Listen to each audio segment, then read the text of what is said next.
কাগজ দাঁড়িয়ে চাংখার বলে যখন বলেছিলাম প্লিজ কেউ কাউকে ছেড়ে যায় না, সেদিন উপস্থিত ছাত্র জনতা কেউ ছেড়ে যায় নাই। একটাই মনোবল ছিল, একদিন আমরা জিতবো।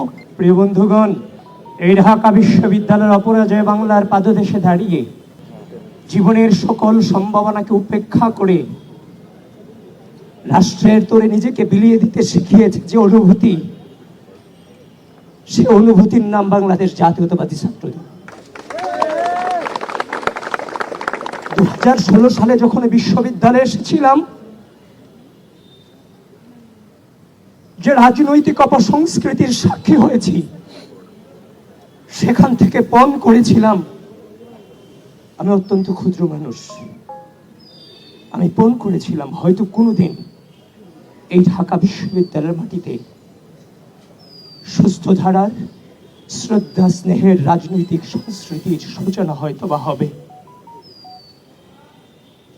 আমি আপনাদের সকলকে বলছি, এই পথকে বেছে নিতে গিয়ে আমার নিজের পরিবারের সাথেও আমার 1 বছরের কোনো সম্পর্ক ছিল না।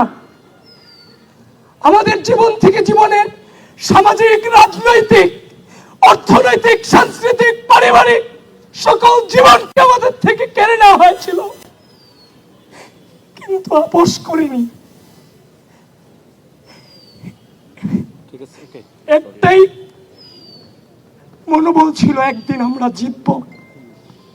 কাগজ দাঁড়িয়ে চাংখার বলে যখন বলেছিলাম প্লিজ কেউ কাউকে ছেড়ে যায় না, সেদিন উপস্থিত ছাত্র জনতা কেউ ছেড়ে যায় নাই। বাচ্চা বাচ্চা ছেলেরা রক্ত দিয়ে এই অঙ্গীকার ধরে রেখেছিল। আজকে তাদের এই রক্তের বিনিময়ে অপরাজয় বাংলার পাদদেশে দাঁড়িয়ে একটি গণতান্ত্রিক বাংলাদেশ বিনির্মাণের সূচনা শুরু হয়েছে।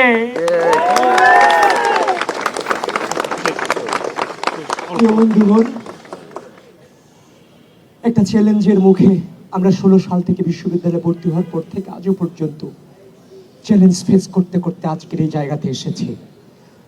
এটাও আমার জন্য অনেক বড় চ্যালেঞ্জ। আমি আনন্দিত নই, তবে চ্যালেঞ্জ মোকাবেলা করার জন্য মানসিকভাবে সর্বোচ্চ প্রস্তুত ইনশাআল্লাহ। এবং সেই চাংখার পোলের মতো বলছি, আমরা আবারও বিজয়ী হব ইনশাআল্লাহ।